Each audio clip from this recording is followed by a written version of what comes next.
نحمدہ ونصلی علی رسولہ الامین المکین الحنین الکریم الرؤوف الرحیم اما بعد فاعوذ باللہ من الشیطان الرجیم بسم اللہ الرحمن الرحیم۔ واجب الاحترام ساتھیو، اللہ تعالیٰ کا بے پناہ لطف و کرم اور اس کا احسان عظیم ہے کہ جس کی توفیق سے ہم اس کے ذکر کے لیے اس کے گھر میں جمع ہیں۔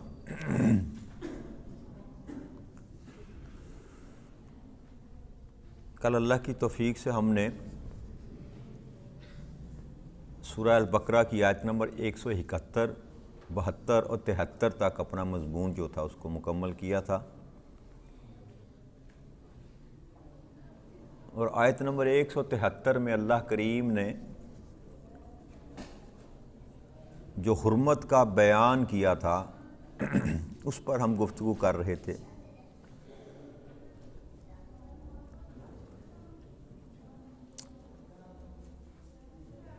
کہ اللہ کریم نے جو آیت کریمہ میں ارشاد فرمایا کہ تم پر صرف مردار، خون، سور کا گوشت اور وہ جانور جس پر ذبح کے وقت غیر اللہ کا نام پکارا گیا ہو حرام کیا گیا۔ تو کل ہم نے اس پر گفتگو کی تھی کہ اللہ کریم کا جو منشا ہے، اللہ کریم نے جو حرمت کی، اس میں جو اللہ کریم نے ذکر کیا وہ فقط جانور کا کیا، اور قرآن کریم کے جن مقامات پر بھی اللہ کریم نے حرمت کا ذکر کیا، کھانے کی حرمت کا، تو اس میں کسی ایک مقام پر بھی اللہ کریم نے کسی جانور کے علاوہ کسی اور چیز کا ذکر نہیں کیا۔ جیسا میں نے کل بھی آپ سے عرض کی تھی کہ سورہ المائدہ کی آیت نمبر 3 کو اگر لیں تو اس کا جو پہلا حصہ ہے اس میں بھی اللہ کریم نے ارشاد فرمایا تھا حرمت علیکم، کہ تم پر حرام کیے گئے ہیں۔ یہی مضمون اللہ کریم نے وہاں پر باندھا، لیکن اس میں کچھ اور چیزوں کو اللہ کریم نے ایڈ کیا۔ وہاں بھی یہ ارشاد فرمایا کہ تم پر حرام کیے گئے مردار، خون اور خنزیر کا گوشت، اور جو اللہ کے نام کے بغیر ذبح کیا گیا، یعنی جس پر اللہ کے نام کے سوا کسی اور کا نام پکارا گیا ذبح کے وقت۔ پھر آگے ذکر فرمایا جس کا گلا گھونٹا گیا، یعنی وہ جانور جس کا گلا گھونٹا گیا یا وہ کسی ضرب سے دب کر مر گیا، اس کے اوپر کوئی چیز گری وہ دب کر مر گیا، یا جانور آپس میں لڑ پڑتے ہیں تو وہ مر گیا، یا سینگ مارا ہوا، دب کر مر گیا، اوپر سے گرا ہوا، سینگ مارا ہوا، اور جس کو درندے نے کھایا ہو۔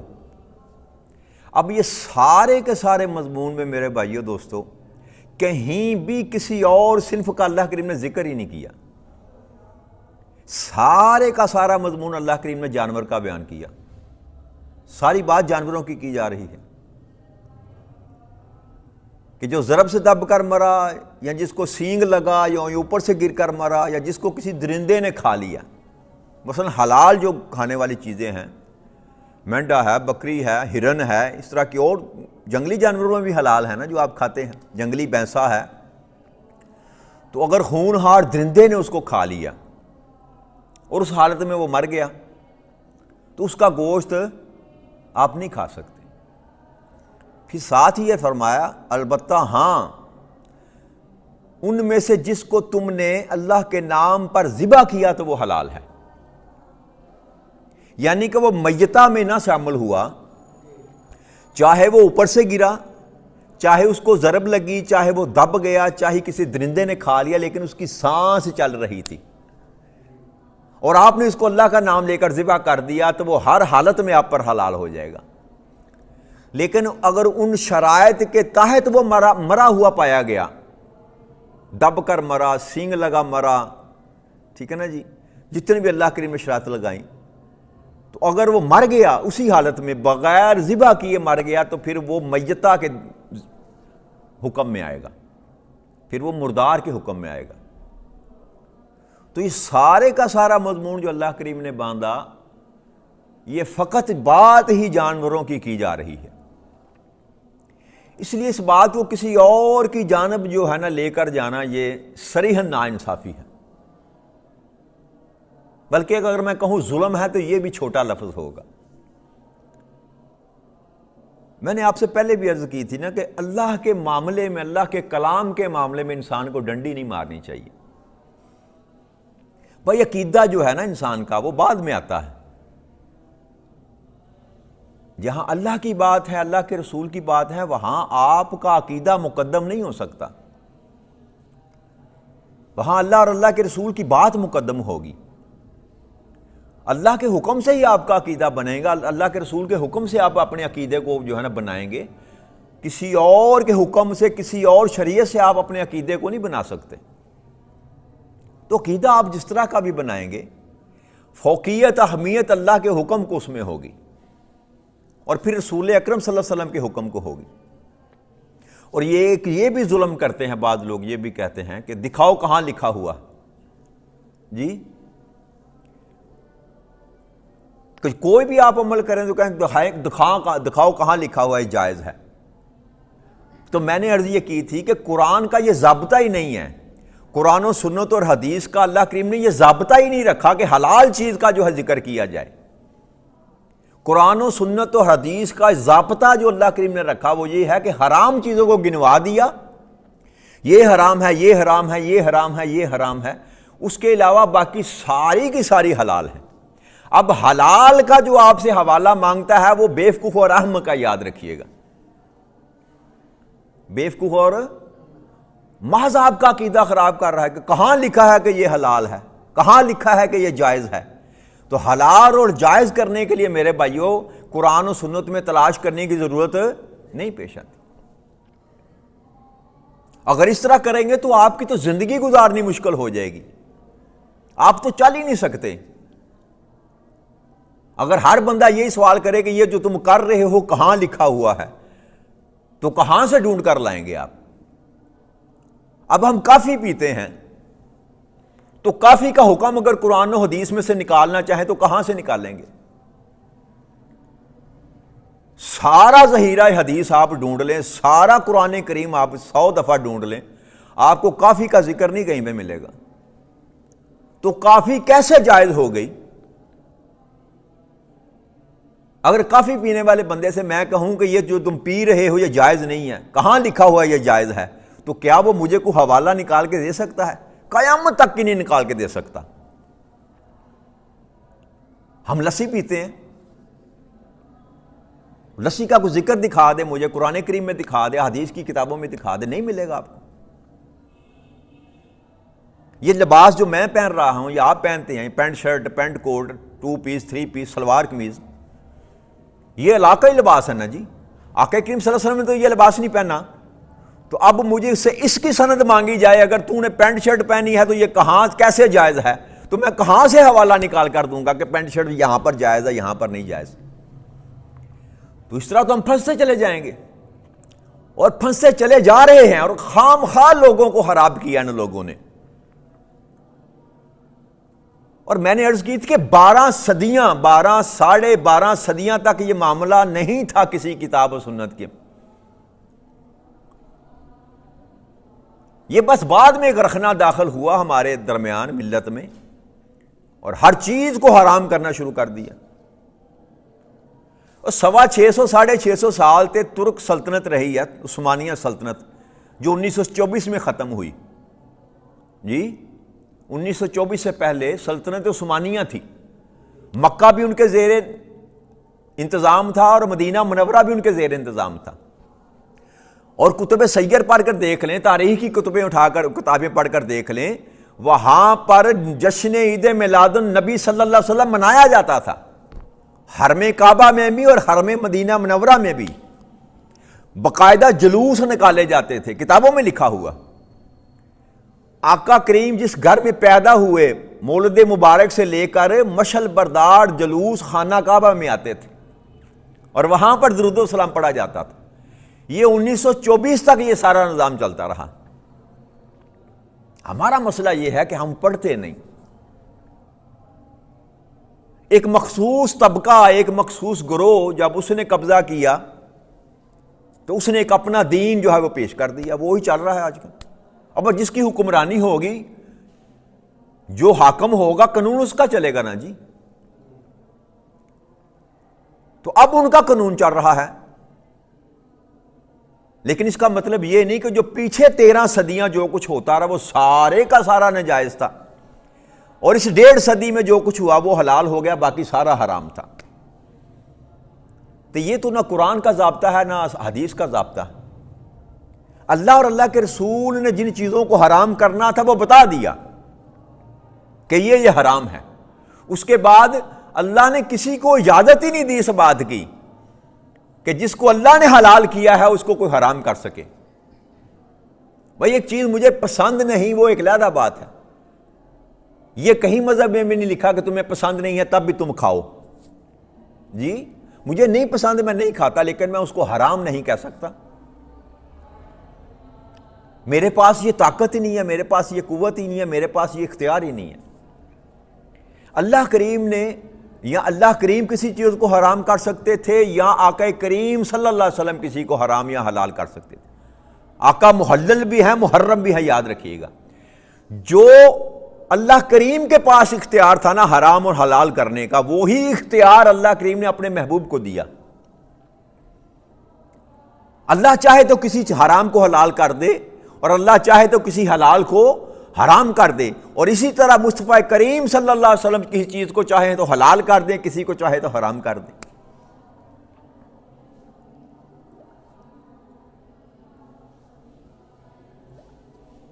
حافظ ابن تیمیہ ہیں، حافظ ابن تیمیہ علماء کرام کی لسٹ میں بہت بڑا نام ہے ان کا. ان کا یہ قول ہے، فَأَقَامُ اللَّهِ مَقَامَ نَفْسِهِ فِي أَمْرِهِ وَنَحْيِهِ وَأَخْبَارِهِ وَبَيَانِهِ فَلَا يَجُوزُ أَن يَفَرَّقَ بَيْنَ اللَّهِ وَرَسُولِهِ فِي شَيْءٍ هَذِهِ الْأَمُورِ. آپ فرماتے ہیں یعنی کہ اللہ کریم نے آقا کریم صلی اللہ علیہ وسلم کو امر میں یعنی کہ حکم میں، نہیں میں، منع کرنے میں، خبر میں، بتانے میں، بیان کرنے میں اپنا قائم مقام بنا دیا ہے. فی اقام اللہ مقام نفس ہی، اپنا قائم مقام بنا دیا ہے کہ اب آقا کریم صلی اللہ علیہ وسلم جو حکم دیں گے وہ حکم اللہ کا ہوگا. آقا کریم جس چیز کو حلال کریں گے وہ حلال کرنا اللہ کا حلال ہوگا، اور آقا کریم جس کو حرام کریں گے وہ حرام کرنا اللہ کا حرام ہوگا. اور پھر آپ آگے فرماتے ہیں، اور یہ کہ اللہ اور رسول کے امر میں آپ فرق کو جواز نہیں بنا سکتے کہ یہ اللہ کا قانون ہے تو یہ رسول کی بات ہے، یہ اللہ کی بات ہے. اللہ اور رسول، اللہ کی رسول کی بات میں فرق نہیں ہے. لیکن ایک بات یاد رکھیے گا، ہوتا نہیں ہے کہ آپ قرآن میں کوئی بات آپ کو نہیں ملتی، آپ حدیث سے نکالتے ہیں، حدیث سے آپ حکم لیتے ہیں، اور وہ ممکن نہیں ہے، قیاس کر لیتے ہیں کہ اگر کوئی حدیث سے آپ نے حکم لیا اور وہ قرآن کے ضابطے سے ٹکراتا ہو، حالانکہ ایسا ہو نہیں سکتا اور ہے بھی نہیں. میں قیاس کی بات کر رہا ہوں کہ آپ نے حدیث سے حکم لیا اور وہ قرآن سے ٹکراتا ہے تو پھر قرآن کی بات کو مانا جائے گا، حدیث کو چھوڑا جائے گا. کیوں؟ کہ قرآن تو حدیث کا ناسخ بن سکتا ہے، حدیث قرآن کی ناسخ نہیں بن سکتی. قرآن حدیث کو منسوخ کر سکتا ہے لیکن حدیث قرآن کے حکم کو منسوخ نہیں کر سکتی. لیکن یہ ملے گا نہیں آپ کو، ایسا ممکن نہیں ہے. کیوں ممکن نہیں ہے؟ کہ قرآن بھی اللہ کی طرف سے نازل ہوا اور حدیث بھی اللہ کی طرف سے آئی، دونوں ہی وہی ہیں، دونوں ہی وہی ہیں. بس یہ اللہ کی رضا تھی کہ کچھ بات کو اس نے قرآن کا درجہ دے دیا کہ یہ میرا کلام ہے، حالانکہ جو آقا فرماتے تھے سارے کا سارا اللہ کا کلام ہے، لیکن اس کو کتاب کو فوقیت دی گئی کہ یہ میرا کلام ہے۔ وما ینطق عن الہویٰ، سورہ نجم میں فرمایا نا کہ یہ تو اپنی مرضی سے کچھ بولتے ہی نہیں، الا وحی یوحیٰ، یہاں تک کہ جو بھی بات کرتے ہیں ان کو میں وہی کرتا ہوں۔ سورہ نجم کو پڑھ کے دیکھیں، سورہ نجم کا آغاز ہی یہاں سے ہوتا ہے۔ تو نبی اکرم صلی اللہ علیہ وسلم جو بھی فرماتے تھے اللہ کے حکم سے فرماتے تھے۔ اب جو بات آپ کو قرآن میں جس کی وضاحت نہ ملے گی وہ آپ کو حدیث میں ملے گی۔ اور تیسری بات ہوتی ہے کہ جو آپ کو قرآن و حدیث میں نہیں ملتی تو اس کے لیے اجتہاد کا دروازہ کھولا گیا کہ جو علم رکھنے والے ہیں، قرآن و سنت کا علم رکھنے والے ہیں، وہ مل بیٹھ کر جس بات پر متفق ہو جائیں گے وہ حلال ہوگی، وہ جائز ہوگی۔ اجتہاد اسی کو کہتے ہیں نا جی۔ یہ شروع میں جب لاؤڈ سپیکر آیا تو سارے فتوے تو یہی تھی نا کہ لاؤڈ سپیکر پر اذان نہیں ہوتی، حرام ہے جی۔ تو اب لاؤڈ سپیکر بھی حلال ہو گیا، ایکو ساؤنڈ بھی حلال ہو گیا، ویڈیو کیمرہ بھی حلال ہو گیا۔ یہ سارا کچھ جو ہے یہ آقا کریم صلی اللہ علیہ وسلم کے دور میں نہ تھا۔ اس کو اجتہاد کہتے ہیں کہ وقت کے ساتھ احکامات جو ہے نا، وہ احکامات جو قرآن سے ٹکراتے نہ ہوں، حدیث سے ٹکراتے نہ ہوں، ان کو جائز قرار دیا گیا۔ تو یہ ضابطہ جو ہے نا، شرعی ضابطہ میرے دوستو، یہ یاد رکھیے میرے بھائیوں، اللہ اور اللہ کے رسول کی حدیث مبارک اور قرآن کے کلام کا ضابطہ یہ ہے کہ جن چیزوں سے اللہ کریم منع کرنا چاہتا ہے وہ بتا دیتا ہے بس آپ کو، باقی سارے کا سارا میدان کھلا چھوڑ دیا۔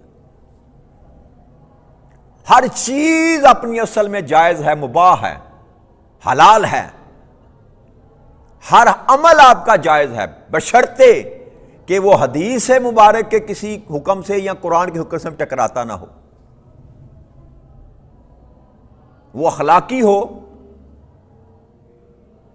وہ شرعی ہو۔ استدلال جو آپ کریں گے وہ قرآن و سنت سے باہر نہیں کر سکتے، اپنی مرضی نہیں ٹھونس سکتے، جیسی کہ ٹھونسی جا رہی ہے کہ ہر چیز کو حرام کر دیا، ہر چیز کو حرام کر دیا۔ تو اللہ کریم کا یہ منشا نہیں تھا۔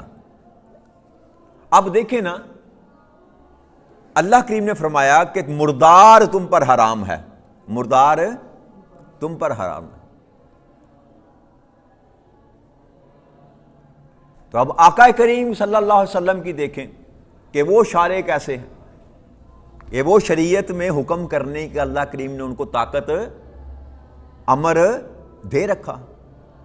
آپ نے فرمایا کہ سارے ہی مردار حرام ہیں، سارے ہی مردار، کل میت حرام الا میتان، سوائے دو مرداروں کے، سوائے دو مرداروں کے۔ وہ دو مردار کون سے ہیں؟ ایک ٹڈی جو آتی ہے فصلوں کو کھانے کے لیے، وہ مردہ بھی ہو تو آپ اس کو کھا سکتے ہیں، اور ایک مچھلی، مچھلی پر آپ تکبیر نہیں پڑھتے، مچھلی پر آپ تکبیر نہیں پڑھتے۔ مچھلی مردہ بھی ہو تو وہ حلال کر دی گئی۔ اب سارے مچھلی کھانے والے اب جواز کہاں سے نکالیں گے؟ قرآن میں تو اللہ نے ساری میتوں کو حرام کرا دیا۔ قرآن تو یہ کہتا ہے انما حرم علیکم المیتۃ، مطلقاً حکم دے دیا کہ سارے مردار تم پر حرام ہیں۔ تو اب آقا نے دو مرداروں کو حلال کر دیا۔ اب کسی میں جرت ہے کہ کہے کہ نہیں جی رسول اللہ صلی اللہ علیہ وسلم نے یہ حلال کیے ہیں، یہ حلال نہیں ہو سکتے؟ کسی میں جرت نہیں یہ بات کرنے۔ کیوں؟ کہ اللہ کریم نے یہاں شارع بنایا، تشریع کرنے والا، شرع کرنے والا آقا کو بنایا، وہاں شارع بھی کیا، شریعت کو بنانے والا بھی بنایا آپ کو۔ تو ہمیں امت کو جو ہے نا مصیبت میں نہیں ڈالنا چاہیے۔ عقیدہ میں نے کل بھی آپ کو بیان کر دیا تھا، آج دوبارہ بیان کر دیتا ہوں کہ نظر ہو، نیاز ہو، صدقہ ہو، خیرات ہو، قربانی ہو، یہ ساری کی ساری اللہ کے لیے ہیں. کسی اور کے ساتھ آپ اس کا نام نہیں لگا سکتے، لیکن نسبت جس سے ظاہر آپ کو دے سکتے ہیں اس کو. اور میں نے آپ کو بتایا تھا کہ آقا کریم صلی اللہ علیہ وسلم نے قربانی جب دیتے تھے تو کہتے تھے ربنا تقبل ھذا، اس کو قبول کر میری طرف سے اور میری امت کی طرف سے. حضرت علی کو کہا تھا کہ 2 قربانیاں کیا کرو علی، ایک اپنی طرف سے ایک میرے نام پہ. حضرت ابو ہریرہ رضی اللہ تعالیٰ کی ایک روایت ہے کہ آپ شام کے سرحد پر یا عراق کے سرحد پر ایک اشعار نامی مسجد ہے جس میں نماز پڑھنے کی آقا کریم صلی اللہ علیہ وسلم نے فضیلت بیان کی تھی. تو حضرت ابو ہریرہ نے فرمایا کچھ لوگ جا رہے تھے کہ تم میں کوئی ایسا ہے جو اس مسجد میں میرے نام پر 2 رکعت نماز پڑھے. کیا کہے کہ یہ جو میں نے 2 رکعت نماز پڑھی یہ ابو ہریرہ کی ہے، یہ ابو ہریرہ کے نام ہے جی. تو اب وہ 2 رکعت نماز جو ابو ہریرہ کے نام کی پڑھی، عبادت تو اللہ کی ہی کی نا جی. اب وہ 2 رکعت نماز جو ابو ہریرہ نے کہا کہ میرے نام کی پڑھنا ہے، اس کا ثواب ابو ہریرہ کا مطلب یہ تھا کہ مجھے مل جائے، گویا کہ میں نے وہاں نماز پڑھی ہے. لیکن اس کا مطلب یہ تو نہیں تھا کہ جس نے 2 رکعت نماز پڑھی اس نے نماز ابو ہریرہ کی پڑھی، استغفر اللہ نعوذ باللہ. تو اب کیسے حکم نکالتے ہیں مجھے تو سمجھ نہیں آتی. میں تو بڑا چھوٹا سنا اس معاملے، علم کے معاملے میں.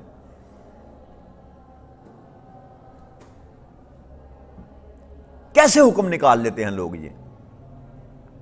پھر آپ حج بدل کرتے ہیں جی، سارے کے سارے مناسک آپ کرتے ہیں تو آپ اپنے باپ کے لیے کرتے ہیں، اپنی ماں کے لیے کرتے ہیں یا کسی اور کے لیے کرتے ہیں. بھائی میں نہیں جا سکتا، میرے حصے کا تو حج کرے. اور یہ سنت سے ثابت ہے حج عمرہ حج بدل جو ہے، یہ ایسے نہیں کہ ہوا میں بات کی جا رہی ہے. تو سارے کے سارے مناسک آپ نے کیے اور کیے میرے نام پر، تو وہ کیا وہ شرک ہو گیا؟ بھائی عبادت تو اللہ کی ہے، عبادت تو اللہ کی ہے. بس اس کا ایصال جو ہے، اس کا جو ثواب ہے، اس کی جو جزا ہے، اس کا جو انعام ہے، اس نے کہا کہ اس بندے کو دے دے، کیونکہ پیسے اس نے دیے ہیں مجھے، میں اس کی طرف سے حج کر رہا ہوں.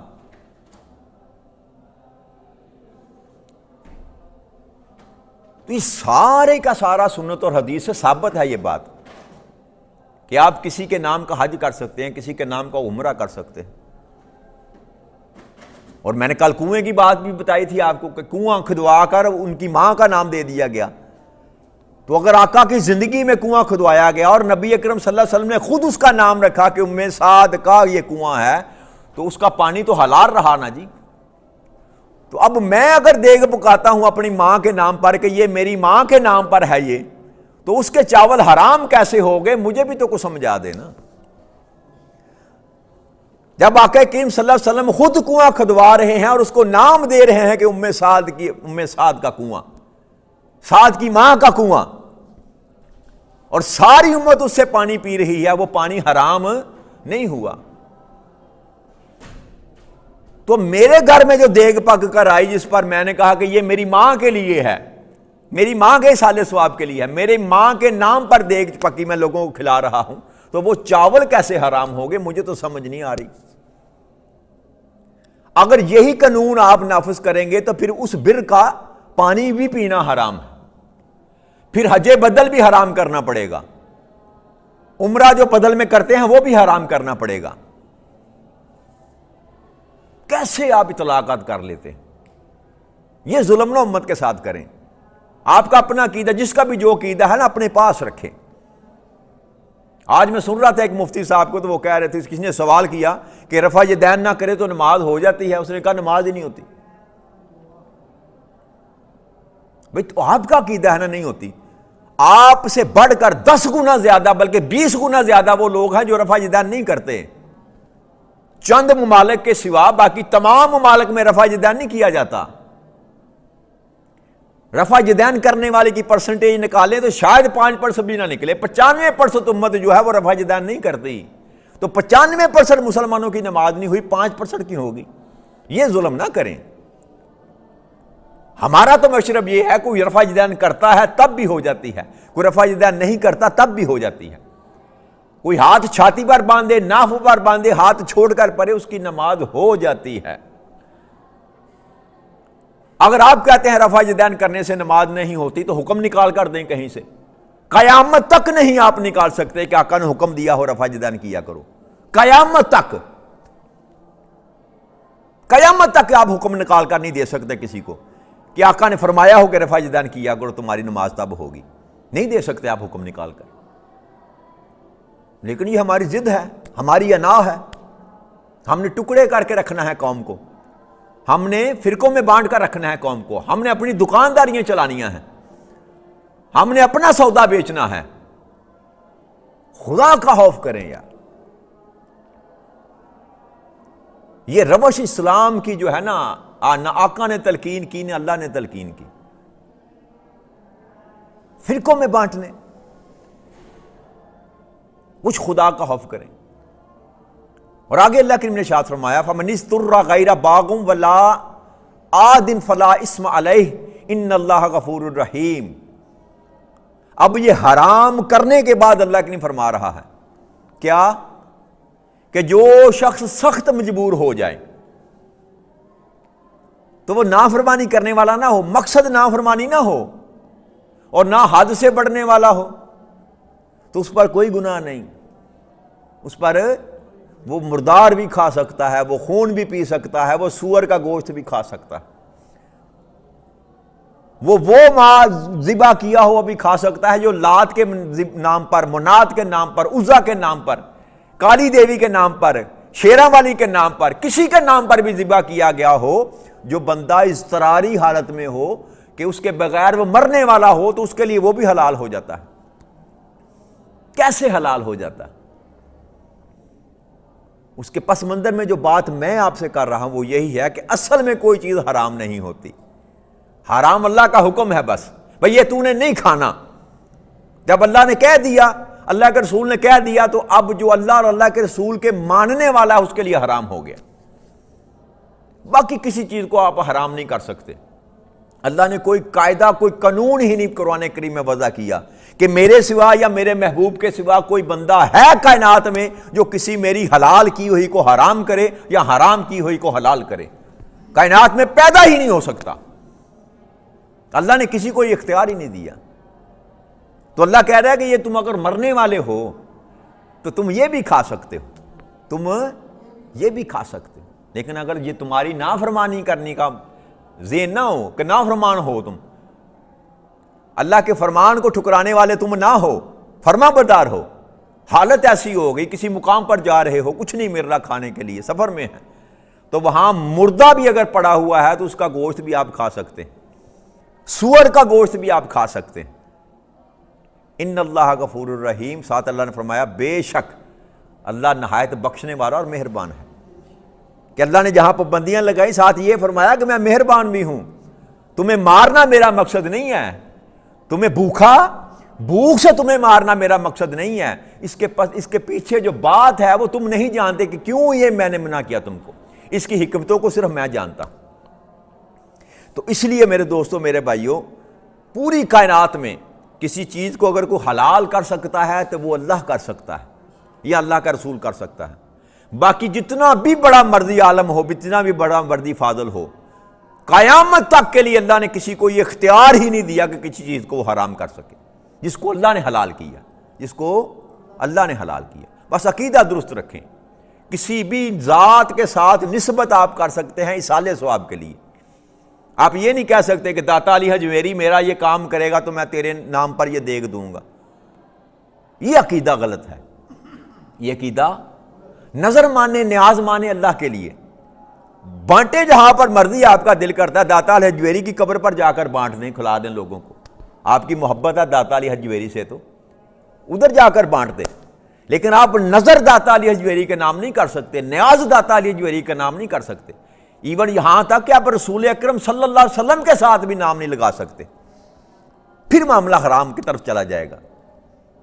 لیکن آپ کی اگر نیت یہ ہے کہ یہ نظر اور نیاز اللہ کے لیے ہے، نظر اور نیاز اللہ کے لیے ہے، اس کھانے کا ثواب میری ماں کے لیے، میرے باپ کے لیے، میرے استاد کے لیے، میرے مرشد کے لیے، داتا علی حجویری کے لیے، خواجہ معین الدین چشتی کے لیے، صحابہ اکرام کے لیے، امام حسین کے لیے، یا نبی اکرم صلی اللہ علیہ وسلم کے لیے، تو یہ جائز ہے، یاد رکھیے گا۔